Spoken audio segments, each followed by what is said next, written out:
Bonjour et bienvenue dans Macro, une série de podcasts proposés par les éditions Dalloz. Macro, c'est un traitement de l'actualité qui s'offre l'espace du recul et le temps de l'approfondissement. Alors, on s'installe confortablement et on se laisse porter par sa curiosité dans un monde où tout va décidément trop vite. Dans ce premier épisode, c'est l'actualité autour du Darknet et des cyberattaques qui va nous occuper pendant les minutes qui nous sont imparties. Ces derniers temps, pas une semaine sans que l'on entende parler de la cyberattaque d'un hôpital dont le système informatique est bloqué. Pas un article sans que ne soit évoquée la cybersécurité et la cybercriminalité. Et donc, pas de sérénité quand on découvre que les fichiers circulent librement sur Internet et qu'il s'agit de 500 000 dossiers médicaux issus de laboratoires. Cybercriminels, Darknet, rançongiciel, crypto-monnaie, c'est tout un univers que découvre le grand public et avec lequel la communauté des juristes, des magistrats et des avocats doit se familiariser. Aujourd'hui, au micro de Macro, nous recevons Monsieur Jacques Martinon. Monsieur Martinon, vous êtes magistrat. Vous avez rejoint en 2016 la mission de lutte contre la cybercriminalité à la Direction des affaires criminelles et des grâces au sein du ministère de la Justice. Vous intervenez régulièrement dans des colloques et vous avez dernièrement organisé une conférence sur les Darknet qui fait l'objet d'une publication dans la revue Dalloz IP-IT de février 2021. Aussi, pour ceux qui nous écoutent, la première question que j'ai envie de vous poser est la suivante. Qu'est-ce que le Darknet ? Bonjour, merci de m'avoir invité. Alors, votre question est en fait un peu plus complexe qu'il n'y paraît. Traditionnellement, nous faisons une classification en 3 niveaux. L'Internet clair, le clear web, qui est accessible au quotidien au travers des moteurs de recherche bien connus comme Google. Vous avez ensuite une seconde partie un peu plus dissimulée qui n'est pas référencée par les moteurs de recherche et qu'on appelle web profond ou deep web. Et dans cette seconde catégorie, vous avez un sous-ensemble qui en réalité forme non pas un Darknet, mais des Darknets, et le pluriel est important. Et ces Darknets utilisent des protocoles techniques bien spécifiques, dont le but général est de fournir un anonymat renforcé. Et donc le plus connu de ces protocoles s'appelle Tor, The Onion Router, en bon français le routage en oignon, qui fait référence à différentes couches de chiffrement, et qui évidemment rendent la navigation sur Tor beaucoup plus lente, mais en même temps plus délicate à tracer au niveau des utilisateurs, puisqu'il y a des relais de chiffrement entre l'utilisateur et le site de Darknet consulté. Le Darknet ou les Darknets en soi ne sont pas illégaux, un certain public l'utilise depuis des années déjà, que ce soit des opposants politiques ou des activistes ou encore des militants pro-privacy, favorables donc à la vie privée. Mais il faut bien l'admettre, une majorité grandissante des acteurs sur le Darknet sont des acteurs criminels. Merci beaucoup. Pouvez-vous nous dire comment on accède à ces Darknets ? Assez facilement, il suffit de télécharger un navigateur dédié ou, encore plus facilement, récupérer une extension spéciale que vous allez greffer sur votre navigateur que vous utilisez au quotidien pour l'Internet classique. Pas besoin donc d'être un surdoué de l'informatique ? Alors pas du tout, la manipulation est assez simple, en quelques dizaines de minutes vous pouvez avoir un ordinateur opérationnel pour surfer sur les Darknets. Il y a d'ailleurs de nombreux tutoriels en ligne pour expliquer un petit peu comment cela se passe. Et c'est pour ça qu'au final, le plus délicat est davantage d'avoir des adresses à jour des sites de Darknet, puisqu'il y a un énorme turnover, un peu le jeu du chat et de la souris, et la difficulté sera également de pouvoir accéder sur certains forums, puisqu'il peut y avoir des mécanismes de cooptation, ou tout simplement le versement obligatoire d'une participation, le plus souvent en Bitcoin, pour accéder aux discussions. Est-ce qu'on peut revenir un instant sur cette notion où vous indiquez que tout n'est pas illégal sur le Darknet ? Alors, comme je le disais, la caractéristique principale de ces Darknets, c'est de donner un anonymat ou un pseudonymat renforcé pour l'utilisateur. Après, l'usager en fait une utilisation légale ou illégale. Concrètement, si vous êtes journaliste et que vous voulez prendre contact avec un lanceur d'alerte, par exemple, vous serez peut-être tenté d'avoir des réseaux particulièrement discrets et en complément peut-être d'applications chiffrées que vous pouvez trouver sur votre smartphone. Un usage du Darknet, c'est déjà vu dans ce cadre-là, encore une fois, qui est la plupart du temps tout à fait légal. Par contre, si vous souhaitez avoir une activité entre guillemets commerciale illégale, et j'y reviendrai tout à l'heure, mais par exemple de vendre des stupéfiants, vous seriez tenté de le faire en usant de ces réseaux pour éviter que les services de police ne vous identifient tant au niveau de la vente que de l'achat. Donc pour les consommateurs, c'est aussi une évolution des pratiques plutôt que d'aller sur un point physique dans un endroit parfois peu sécurisé. Justement, vous l'évoquiez à l'instant, et merci de me passer la transition. Que trouve-t-on finalement sur le Darknet quand on va un petit peu du côté obscur, si j'ose dire ? Alors, beaucoup de choses, parfois des choses qui s'avèrent être un peu des chimères. Je vous donne un exemple. La majorité est en lien avec du trafic de stupéfiants, ce n'est pas une révélation. Il y a beaucoup de consommateurs et donc c'est un nouveau mode de deal, peut-on dire. Le paiement se faisant plutôt par des crypto-monnaies, et le Bitcoin qui fait l'actualité en ce moment, la monnaie, entre guillemets, la crypto-monnaie de référence, même si l'on voit d'autres cryptos arriver, des cryptos qui posent également des difficultés, par exemple le Monero, qui sont encore plus difficiles à tracer. Ce qu'on trouve sur le Darknet, au-delà des produits physiques de type stupéfiant, vous pouvez avoir de la vente d'armes, vous pouvez avoir également des kits numériques pour faire des cyberescroqueries, des recels de données personnelles piratées. La liste est extrêmement longue et à l'heure d'aujourd'hui, il y a même des prestations d'assassinat en ligne qui, pour le moment, heureusement, ont toujours été un moyen d'escroquer le commanditaire plutôt qu'un réel contrat passé sur une victime. Oui, parce que comme vous l'indiquiez fort justement dans le dossier que nous évoquions en introduction, quand il s'agit d'enlever les personnes ou d'assassinat, on est plus de l'ordre du fantasme.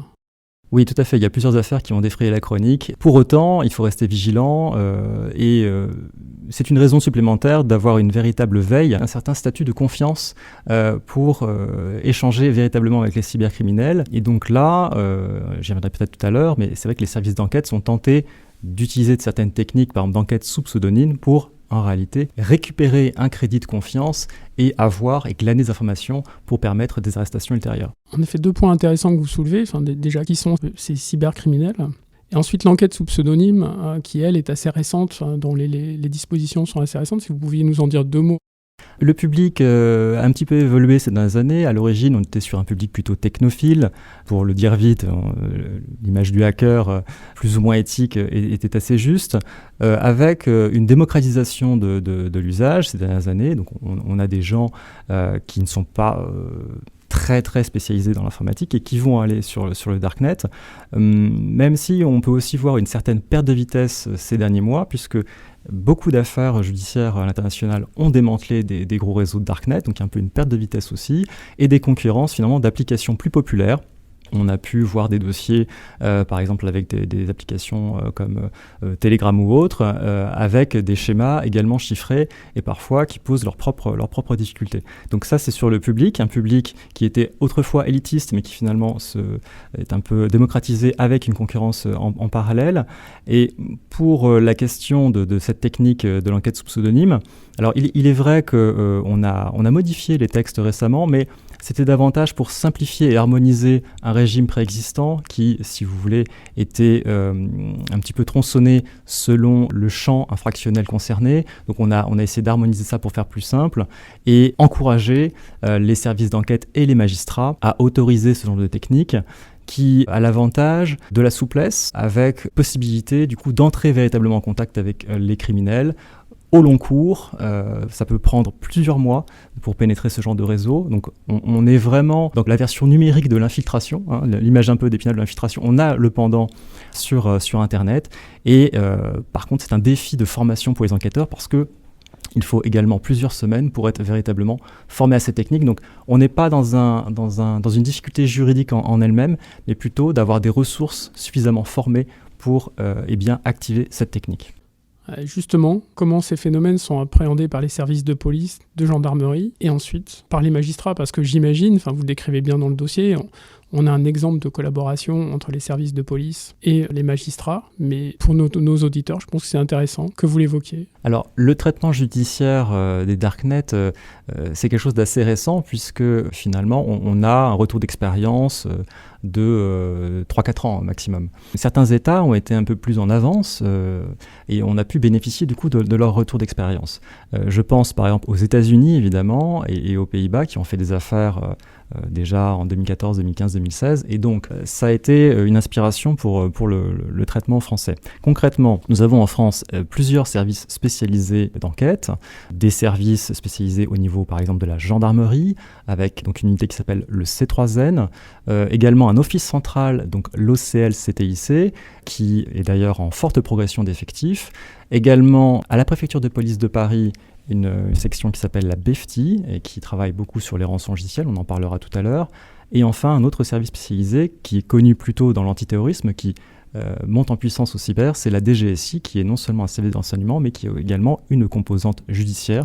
Donc là encore, les magistrats spécialisés en cyber travaillent avec l'intégralité de ces services. Je ne voudrais pas qu'on entre dans ces petits débats. Mais... J'en avais parlé, mais effectivement de manière un peu implicite, puisque l'office est rattaché en effet, vous avez raison. à la sous-direction. Donc vous avez, je dirais, la couche supérieure, c'est la SDLC, donc la sous-direction de la lutte contre la cybercriminalité, qui abrite en son sein l'OCL-CTIC. Alors ça fait beaucoup d'acronymes pour le public, mais enfin, on a effectivement un peu l'habitude. Et ces services-là, eh bien, échangent des informations et se coordonnent, et sont coordonnés aussi par, et c'est un point important, la section du parquet de Paris spécialisée en cybercriminalité, qui s'appelle désormais donc, J3, qui fait partie d'une structure récente nommée la JUNALCO, la Juridiction nationale de lutte contre la criminalité organisée. Donc on voit bien le symbole que la cyber, à côté de la lutte traditionnelle de la criminalité organisée ou de la délinquance financière, eh bien on a cette section vraiment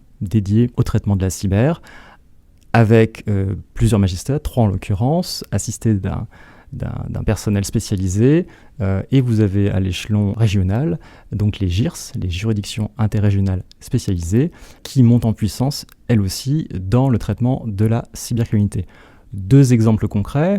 En 2018, le démantèlement d'un darknet français qui s'appelle La Main Noire et qui a été géré par la JIRS de Lille. Donc vous voyez que tout ne se passe pas à Paris. Et puis l'année suivante, en 2019, le démantèlement d'un autre darknet français qui s'appelle French Deep Web Market et qui, lui, a été opéré sous la tutelle de la section J3 de Paris. Alors on voit qu'il y a en effet une collaboration de tous les services de police, de gendarmerie, des magistrats, mais est-ce que justement dans la typologie des cybercriminels, il n'y a pas des éléments d'extranéité? Est-ce qu'ils sont tous finalement sur notre territoire? Alors, nous avons effectivement des cybercriminels en France, c'est une réalité, notamment des délinquants qui vont utiliser par exemple les darknets pour vendre leurs stupéfiants ou développer un certain nombre de produits de maliciels. Pour autant, il est vrai que les études et le retour qu'on a maintenant depuis quelques années semblent exposer certains espaces du monde particulièrement spécialisés en cybercriminalité. Et il est bien connu que, entre guillemets, les meilleurs forums de cybercriminels sont plutôt russophones. C'est-à-dire que vous avez là un ancrage attesté avec les réseaux les plus puissants, les plus structurés, qui ont suffisamment d'années, je dirais, de piratage pour avoir constitué un trésor de guerre, dont les chiffres, les estimations commencent à être véritablement impressionnantes. On a sur certaines affaires des chiffres d'affaires estimés à plusieurs centaines de millions de dollars. On imagine du coup des véritables industries criminelles qui embauchent des développeurs, des petites mains, des mules, des blanchisseurs attitrés, et cela développe des liens avec la criminalité organisée plus classique, voire certains types mafieux. On a travaillé sur le phénomène du jackpotting. Alors le jackpotting, c'est un clin d'œil au jackpot, c'est tout simplement le piratage des distributeurs automatiques de billets. Pour les fans de science-fiction, vous vous souvenez peut-être d'un film Terminator 2, une scène très connue où un adolescent va pirater un DAB. À l'époque, c'était de la science-fiction. Eh bien, maintenant, on a arrêté des gens pour ce genre de faits. Et ces faits sont liés en réalité à des mafias installées dans les pays de l'Est. Voilà. Donc on a maintenant des développements très nouveaux de la cyber. Et pour vous donner l'exemple du jackpotting, la preuve de concept théorique qui a été faite lors d'une conférence de hackers ne remonte qu'à 2010. Donc entre 2010 et 2021, elle a été théorisée, mise en application par le réseau criminel, d'abord dans certains pays de l'Est, puis en Amérique, et la vague a touché l'Europe et enfin la France. Voilà. Et tout ça en un nombre d'années assez restreint. Donc la menace est internationale, d'où l'importance d'une coopération internationale elle aussi. Nous avons, les services français, beaucoup de contacts au niveau européen, au niveau américain, avec le FBI, le DOJ, le département de la justice, et puis aussi avec d'autres pays, et notamment la Russie, avec des initiatives récentes d'ailleurs de discussions un peu plus approfondies pour tenter de démanteler plus facilement certains réseaux. Au micro de Macro, c'était Stéphane Prévost. On marque une petite pause et on se retrouve très vite pour l'épisode 2 de ce podcast, épisode 2 au cours duquel nous retrouverons Jacques Martineau et que j'aurai le plaisir de co-animer avec Nathalie Maximin. D'ici là, soyez vigilants.